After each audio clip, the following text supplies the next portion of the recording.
First I'll give a little bit of a background on what wavetable synthesis is. Not everybody may be familiar with it. How it works is like you have like a sample and it's got like different single cycle waves in it, and you can, with Wavetable, you can like cycle between these different sounds within your sound basically to make the sound that you're using like flow organically. And I'll give a little visual example on here. Well, from this Sonic State website, they kind of compare it with analog synthesis. So in traditional analog synthesis, one voice would comprise one static single cycle wave, for example, saw, pulse, or sine. Wavetable synthesis, on the other hand, allows the programmer to select a base index position from the wavetable and modulate this position relative to the selected index. As you can imagine, stacking and modulating these waves can produce complex evolving sounds unlike anything that can be done with traditional subtractive synthesis.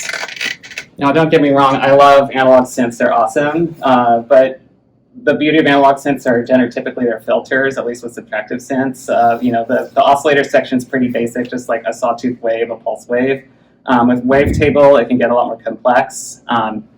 And it's a little different than just sampling, where it's just sampling is like you just play back some kind of recording, whereas Wavetable like takes a sample and like turns it into a synth. So can you see the screen okay? I know you can't see the details, but analog synths typically have like a basic waveform and that you use as the sound source. With Wavetable, you can get like all kinds of different sounds, waves that you can morph through and combine. And with Wavetable, I like to think of it as like a series of books, and you're kind of like, one book would represent a single cycle wave, and then you can kind of like move through these different positions. The first Wavetable synth was the PPG Wave that was released in 1981, and it combined digital Wavetable oscillators with analog filters. Got really popular for a while. One of the earliest albums to use it was Tangerine Dream's album Exit in 1981. It's kind of like just a demo for the PPG Wave, because they had been famous for using like Moog modular analog synths and the Mellotron, and then all of a sudden like they switched to using the PPG Wave in 1981. It was like completely changed their sound. Of course, like the deep blue color is pretty awesome. Some of us, I think, tried one at the Vintage Synth Museum when we went last year. That was pretty awesome. Image of the front panel. I was hoping to show some of these slides on the big screen, so some of it maybe can't really tell too well. Wavetable synthesis kind of remained popular throughout the 80s and into the 90s. Waldorf kind of took over where PPG left off. They came out with microwave and Waldorf wave at around 1990. And Sonic had one called Ensoniq Fismo, and their version they called it transwaves rather than wavetables, but it was kind of the same idea. Native Instruments Massive, which came out in 2007, is also a wavetable synthesizer, which is a software-based synth. But for the most part, like these synths had like factory built-in wavetables that were like you couldn't like load your own sounds into them, so you just kind of had to go with what they gave you.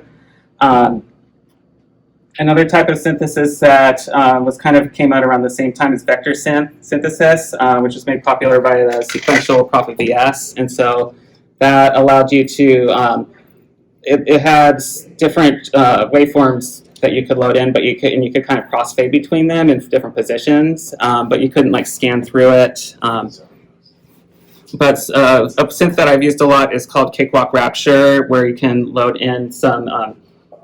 It's kind of the same idea, but it's all based on, you could load in all your own sounds, which is cool, but it's all based on single cycle waves, so you can't really change them up a lot. But for a long time, I was looking for a synth where I could just load in my own sample and like narrow it down to just the various, the most minute part of your sound and kind of scan through it like a wavetable synthesizer. And for a long time, there was nothing like that until FORM came out in 2016, and I got it in 2018, and since then I've been using it on practically everything, and I love it. So I'll get started on how that works. Okay. So this is FORM. You basically, first thing it wants you to do is drop in a sample. So I will load, since I was talking about the PPG Wave, I will start with some PPG Waves that I sampled off the Waldorf soft synth. So the first thing it's going to do is tell you what the sample is. So you can preview it. I should, I'm going to turn up the volume a little bit here.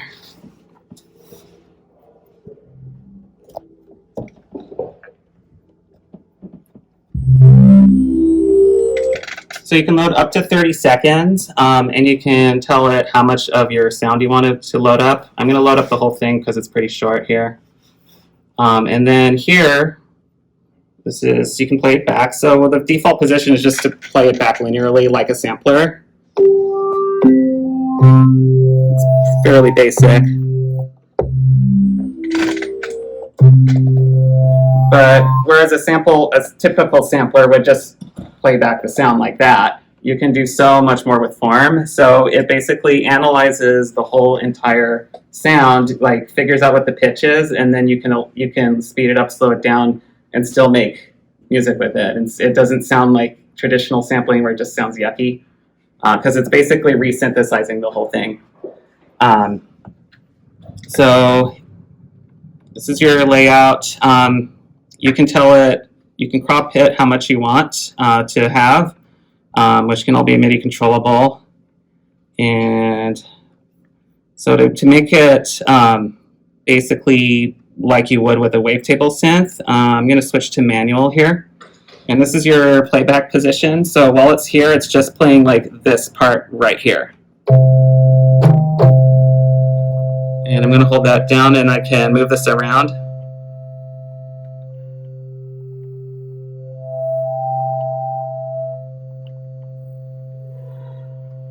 So basically just takes it and makes it like a single cycle wave.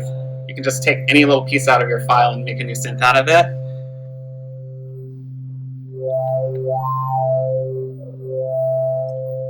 Or I can put it back onto here and I can change the rate at which it plays back.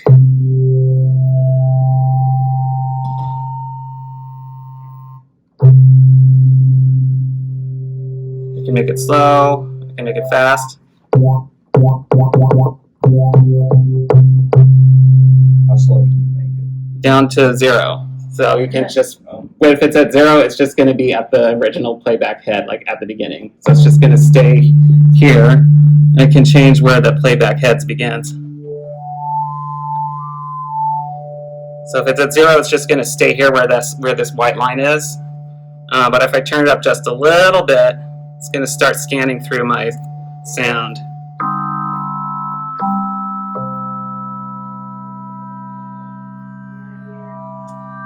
And my favorite part, is you can change up how it's playing back your sound. So by default, it's just starting at the beginning and playing like a regular sampler would, but I can change direction here. I can make it go backwards. Let's see.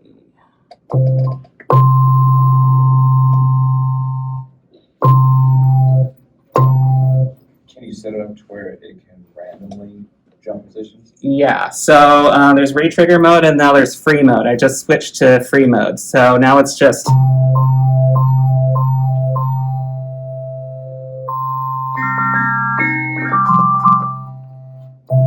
So it'll just keep endlessly cycling through if it's on free mode. And so every time you play a note, it'll sound different. And that's probably my absolute favorite part about this synth. It's like you're gonna get a completely different sound every time you play a note. And then there's, so your playback head is going to be continuously moving. I can have it be on endless freeform. I can have it go backwards and forwards.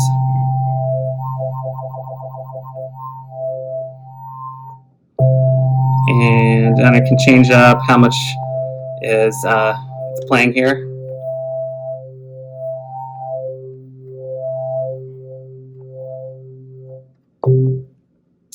What I often like to do is have it on like a really slow scan and have it on freeform. So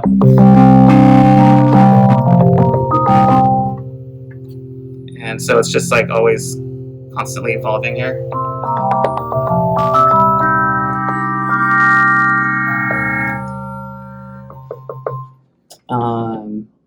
And so,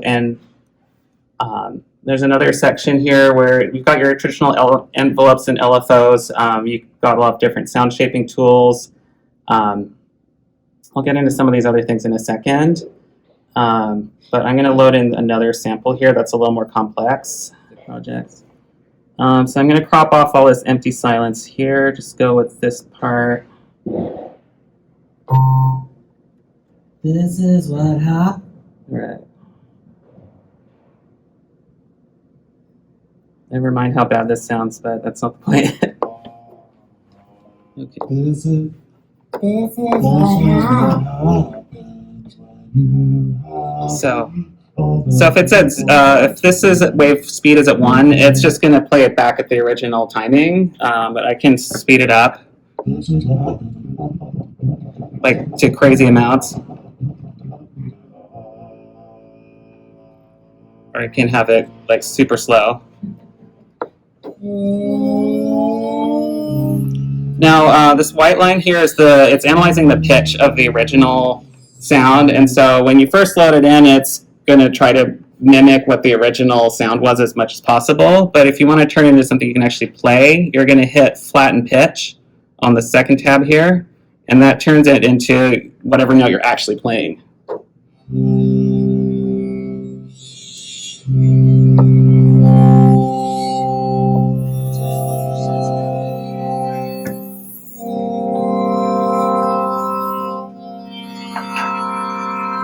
Slowly speed it up here.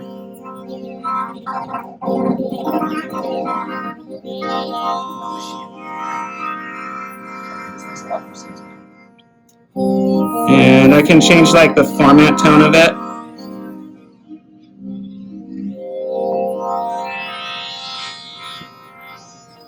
And how it's like it does plays it.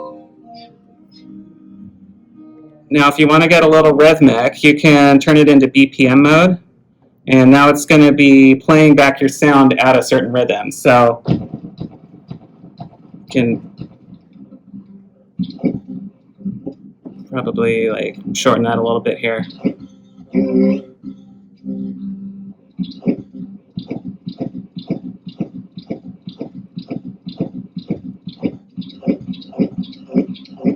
So as I shorten and lengthen this, it's still playing back at like a certain tempo, which I can change. Let's see, if you want to have like a beat. Yeah, anyway.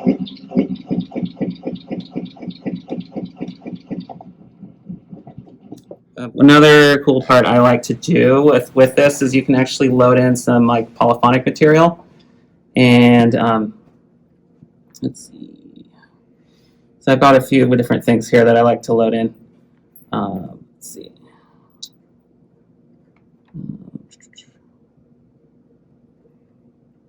It can take a little while for it to analyze your like song, but I'm just gonna load in like a song here. She comes up for a break. All right, just like that little part here.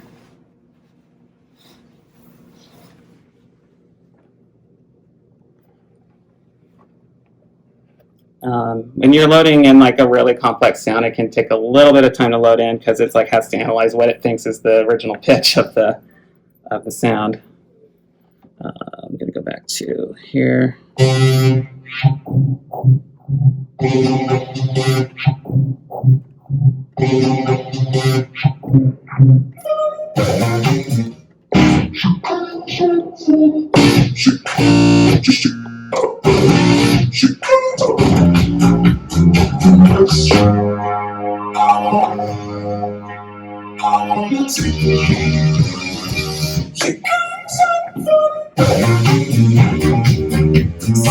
So with crazy material like this, it's never going to play it back exactly as the original sounds like, because it's like trying to synthesize it. So I can have it in like whatever pitch it thinks it is, or I can flatten pitch. So I'm actually just playing it at the like just a normal key.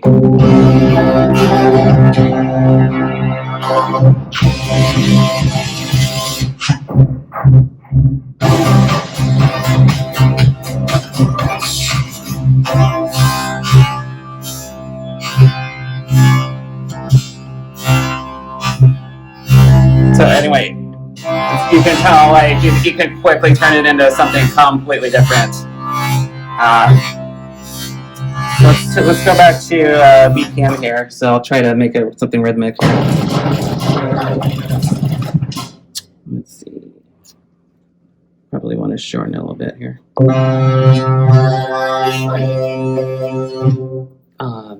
Now here's the other cool part about this is like you can mix up the rate at which it plays like the rhythm, and so it's got all these different patterns here. Let's like try a couple of my favorites here. So they've got all these different like playback patterns here. So basically what these shapes mean is like left to right is like is your timing, and then the y-axis is like your playback position. So when it's on a curve like this, it's just playing back linearly, and if it goes like, let's say it went flat, it would like always, the playback head would always stay at the same position. You can also customize your own playback patterns. I haven't done that a lot because it's like the graphical editor is super complex, and I haven't played a lot with that, but I'm sure you could do some crazy things with it.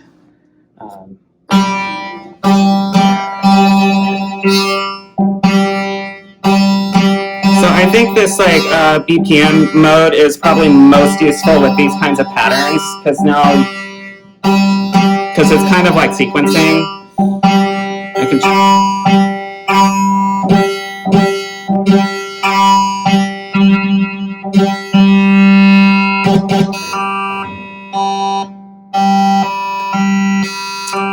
so anyway, yeah, so there's a lot of different patterns you can pick from that.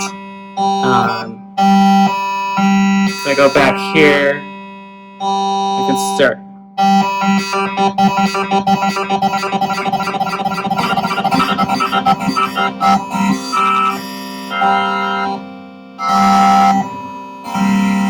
So you can kind of see here how this pattern down here is affecting the playback head.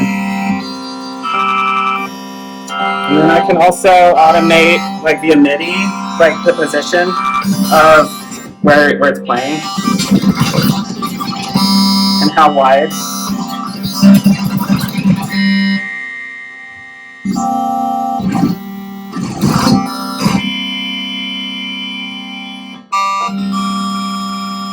Anyway, so obviously that's just getting your basic sound right. There's also obviously there are filters. Filters are pretty basic. It's just like a low pass, high pass. The resonance isn't that great, but like it doesn't sound like a really good analog filter. But yes. So when you're loading samples in, can you load in multiple samples? No, it's just one. It's just yeah. Man. But you can well actually there is a multi-mode. Mm-hmm. Sorry, I'm wrong, because there is a multi-mode, and you can which is right over here on the bottom right. If you turn on multi-mode, you can actually load different presets into these like little performance samples slots there, and you can layer up different sounds. So yes, okay. You can. Sorry. Okay. I haven't used that a whole lot. It only gives you 8 voices to play with, so I tend to like to keep my my polyphony as like much as possible, but you can definitely layer that up. There's also a unison mode, so you can kind of detune it a little bit. But that cuts you down to 4 voices, so I typically would just rather put a chorus on it.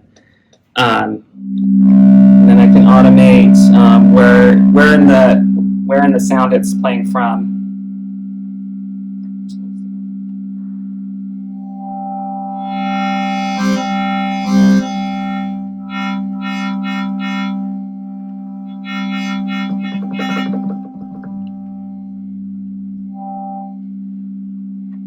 And then I can turn up like how quickly it's playing through here. And so you'll probably want to have it like on loop mode, so it's just continuously going through. Or you can have it play backwards. You can have it go back and forth. And then, anyway, just so that's the basics of how it works. and you can load up to 30 seconds of it, so you can preview what you want to take out of it. So probably move to the chorus version. All right, let's load that in.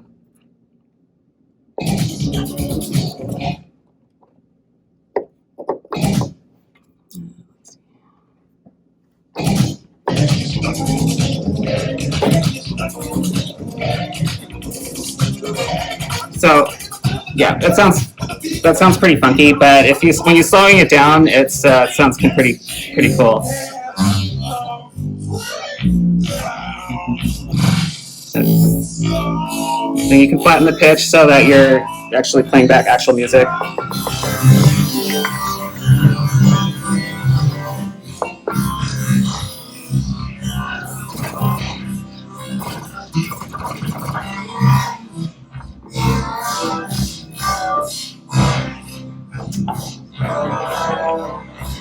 So this is how you can do sampling without getting synth.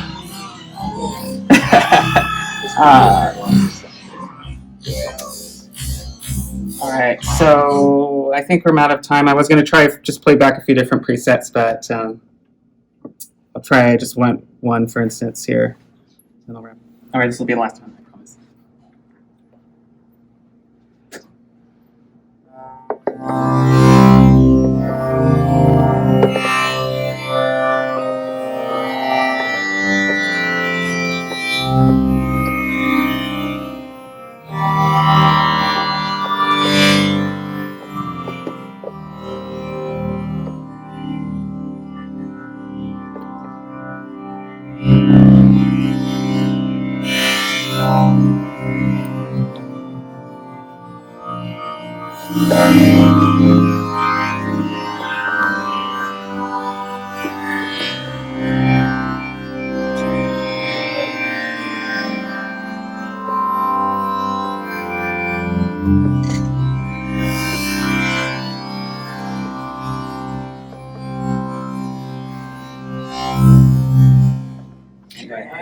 Yes.